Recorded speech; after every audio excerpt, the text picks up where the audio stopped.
करते, वो बड़ी चीज नहीं है। लेकिन मेरे नौजवानों, मेरे बुजुर्गों, बड़ी चीज हमारे आपके लिए है कि हमारी पार्टी का मान सम्मान और मनोबल नहीं गिरना चाहिए। ये हम नौजवानों की जिम्मेदारी है।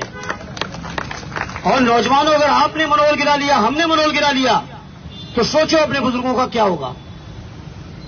इसलिए पूरे मनोयोग के साथ मैं बधाई देता हूं आजमगढ़ के लोगों को। इतनी मजबूत, इतनी एकजुट पार्टी शायद उत्तर प्रदेश के किसी जिले में होगी जो आजमगढ़ के बीच है, जहां एक लोग, अगर बात करो तो 1972 से आज 2022 में खड़े हो, 50 साल का राजनीतिक अनुभव लेकर चलने वाले आरडी बलराम यादव जी ने पूरा समय दिया, चुनाव लड़ाया बीमारी के बावजूद। 5 बार के विधायक, 4 बार के सांसद आरडी रमाकांत जी खड़े हैं। इन्होंने परवाह नहीं की अपने पद की न चुनाव की, और मुझे चुनाव लड़ाने का काम किया। मैं आरडी रमाकांत जी का धन्यवाद देता हूं। आरडी दुर्गा यादव जी का, जो लगातार सदर सीट से 9 बार से विधायक हैं, उम्र में हमसे बहुत बड़े हैं, अनुभव में हमसे बहुत बड़े हैं, लेकिन मुझे अपना भाई और नेता मान के उन्होंने मुझे चुनाव लड़ाया। आरडी आलमबदी जी, जिनको सुनने में भी दिक्कत होती है, लेकिन बावजूद इसके इस उम्र में उन्होंने चुनाव लड़ाने में कोई कसर नहीं की। हमारे साथ खड़े भाई पटेल जी, संग्राम भाई से लेके जितने हमारे साथी 10 के 10 विधायक, एमएलसी, हमारे लीडर ऑपोजिशन लाल बिहारी जी, जिन्होंने कभी पद की गरिमा की चिंता किए बिना मेरी राजनीति आगे बढ़ाने में उन्होंने पूरा योगदान दिया है। ये मौका है साथियों सब लोगों को, जिनका योगदान है, सबका आभार व्यक्त करने का। ये मौका परेशान होने का नहीं है। हाँ, ये चुनाव जो हारे हैं, जो हराया गया है, मैं मीडिया के लोगों के बीच कह के आया हूं और अपने कार्यकर्ता साथियों के बीच भी कहूंगा, ये चुनाव आपको हराया गया है भारतीय जनता पार्टी, बहुजन समाज पार्टी, उत्तर प्रदेश की सरकार, आजमगढ़ का प्रशासन, सबके गठबंधन के बाद आपको 4,500 से हरा पाए हैं। सोचो, इन सब में गठबंधन था और कोई नहीं कह सकता। मैं इस मौके पर मैंने चुनौती दी मीडिया के बीच जाके, अगर बहुजन समाज पार्टी की राष्ट्रीय अध्यक्ष बहन कुमारी मायावती जी में हिम्मत और क्षमता थी तो आजमगढ़ की वोटिंग से पहले एनडीए के उम्मीदवार का समर्थन करके दिखा देती, तो आजमगढ़ के लोग बता देते उन्हें। लेकिन मैं इस मौके पर अपने माइनॉरिटी के भाइयों आपसे कहूंगा, हम समाजवादियों की कितनी परीक्षा लोगे और कब तक ये भारतीय जनता पार्टी और बहुजन समाज पार्टी के गठबंधन के बीच गुमराह होते रहोगे।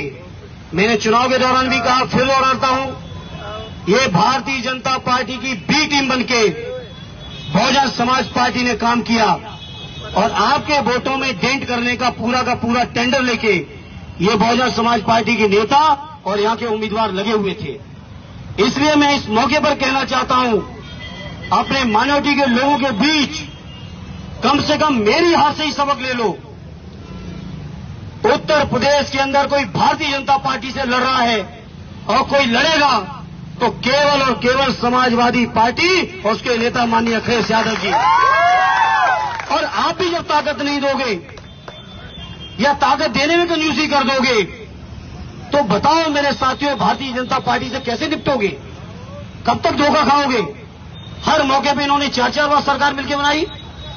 जब मौका मिला, भारतीय जनता पार्टी की जरूरत पड़ी, अभी विधानसभा के चुनाव में अगर आपकी सरकार नहीं बनी है आज उत्तर प्रदेश में, तो इसके पीछे भी बहुजन समाज पार्टी और भारतीय जनता पार्टी का गुप्त समझौता था। और आजमगढ़ के मेरे लोग जो नहीं समझ पाए इस चीज को, कम से कम आज इस हार के बाद बंद कमरे में अकेले में सोचना कि आपकी थोड़ी सी और दुआएं मिल जाती तो आजमगढ़ से भारतीय जनता पार्टी का कभी खाता नहीं खोलने देते। न जाने क्यों आप गुमराह हो गए और बहुजन समाज पार्टी को जो टेंडर लिए बैठी भाजपा से, जो डरती है ईडी से, जो डरती है सीबीआई और इनकम टैक्स से, और सीबीआई इनकम टैक्स के डंडे की बदौलत अगर आप भी गुमराह हो गए तो बताओ मेरे आजमगढ़ के भाइयों कैसे संघर्ष होगा। इसलिए मैं अपने नौजवानों से कहूंगा, कोई बात नहीं, चुनाव हार गए। साथियों ने जिसने वोट दिया उसको धन्यवाद, और जिसने वोट नहीं दिया है, मेरे नौजवानों, अभी से उनके घर में जाके पूछना कि आखिर हमने क्या गुनाह किया था जो मुझे वोट नहीं मिला। आज से पूछना शुरू कर दो। और जब आज से हम पूछेंगे तो मुझे यकीन है आने वाले 24 आते आते शायद ही कोई वोट बहुजन समाज पार्टी के खाते के लिए बचेगा। सारा वोट समाजवादी पार्टी और हमारे नेता माननीय अखिलेश यादव जी के पक्ष में होगा। इसलिए मैं आजमगढ़ के भाइयों, केवल 14 दिन का चुनाव लड़ा, नामांकन के आखिरी समय आप सबने फैसला लिया, राष्ट्रीय अध्यक्ष जी ने फैसला लिया, जितनी मेहनत हो सकती थी, संभव हो सकती थी, वो की गई। इसलिए इस मौके पर अपने नेताओं को, पार्टी के अपने राष्ट्रीय अध्यक्ष जी से लेके, पूज्य नेताजी से लेके, आर आजम साहब, आर प्रोफेसर साहब से लेके जितने भी लोग आए थे, आज स्वामी प्रसाद मौर्य जी लाने आए, आर अबू आसिम साहब अपना पूरा मुंबई का काम छोड़ के हमारे चुनाव में पड़े थे, और आजमगढ़ के रहने वाले सभी नेता थे ही। आसपास के लोग, आर राम गोविंद चौधरी जी जिनका स्वास्थ्य खराब था, वो भी कम से कम हमारे चुनाव के दौरान उन्होंने एक दिन भी बिना नागा किए रात दिन आजमगढ़ के लोगों के बीच बने रहे। मैं आरडी ओम प्रकाश राजभर जी का, भाई संजय चौहान जी का, दारा चौहान जी से लेके भाई जैन चौधरी जी जो मेरठ और बागपत से चल के हमारे लिए समर्थन जुटाने आए थे, अपने सभी पार्टी के नेताओं का, गठबंधन के नेताओं का भी मैं हृदय से आभार करता हूं, धन्यवाद देता हूं। और मैं उम्मीद करता हूं कि आने वाले समय में माननीय अखिलेश यादव जी के नेतृत्व में ये हमारी समाजवादी पार्टी बहुत मजबूती के साथ चलेगी और मजबूती के साथ उभर के आएगी, और 24 में भारतीय जनता पार्टी की सरकार को हम लोग उखाड़ फेंकने में कोई कसर नहीं रखेंगे। ये मैं आपको उम्मीद और भरोसा लेके आया हूं। मैं उम्मीद करता हूं जितने भी हमारे विधायक हैं, पूजा सरोज जी का से लेके सभी लोगों का, बेचई भाई से लेके भाई हमारे राजभर जी दीदारगंज से लेके जितने साथी हैं, कमला जी से लेके बहुत सारे, हम नाम लेंगे तो हजारों की तादाद में है। इन्हें जिन साथियों का नाम न ले पाए वो बुरा न मानेंगे। मैं उम्मीद करता हूं चुनाव हम जरूर हारे हैं, हम हिम्मत कतई नहीं हारे, न हारेंगे साथियों। और मुझे इस बात का फख्र है, हर चुनाव नहीं जीता जाता है, न हर चुनाव कोई पार्टी जीत पाती है। सब लोग हार चुके हैं, हर पार्टी हारी है। चलो कोई बात नहीं, लेकिन आज से ही मैं अपने साथियों से प्रार्थना करूंगा, सबक लें इस चुनाव से और देखें, अध्ययन करें कि कहां कहां हमारी कमी छूट गई। क्योंकि आने वाले 24 में आदरणीय अखिलेश यादव जी के नेतृत्व में एक ऐसी ताकत खड़ी करनी है जो दिल्ली से फासिस्ट भारतीय जनता पार्टी को हटाने में अपना पूरा का पूरा योगदान दे सके। इसलिए इस मौके पर, अरे देना है दजी, आप तो सबके ऊपर हो ही, मैं बुला रहा था, आप आ ही नहीं पाए, बुलाओ दजी को। इस मौके पर जितनी बधाई अंततो गत्तो आप में ही समाये थे। आर्य जिलाध्यक्ष जी को, उनके पूरे जिले के पदाधिकारियों को रात दिन एक की है।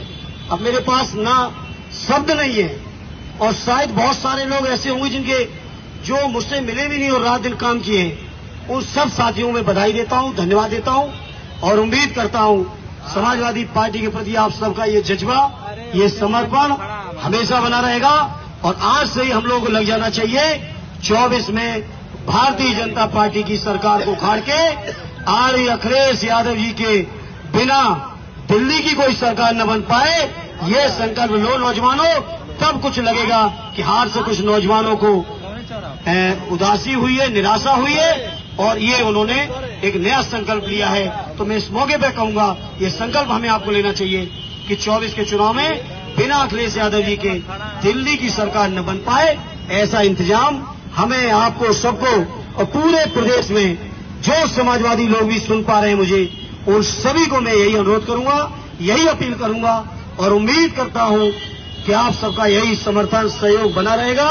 मैं एक बार फिर से सबको धन्यवाद देते हुए दुष्यंत कुमार जी की एक लाइन कहते हुए, मंजिल मिली ना मिली इसका मुझे गम नहीं, मंजिल के जुस्तजू में मेरा कारवां मेरे साथ है, इससे ज्यादा मुझे कुछ चाहिए नहीं। बहुत बहुत धन्यवाद।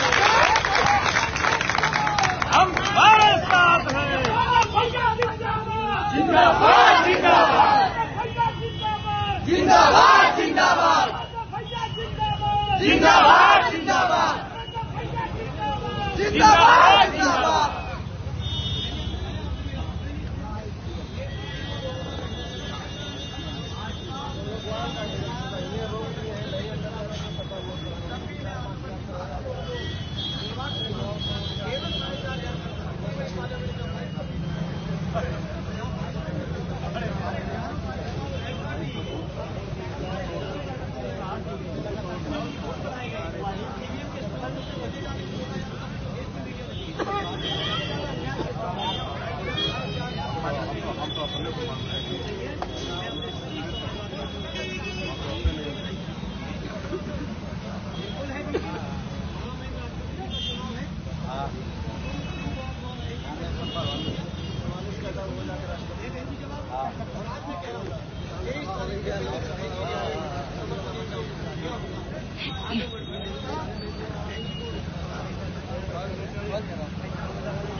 गाड़ी देखा तो हर तो आवाज गाड़ी तो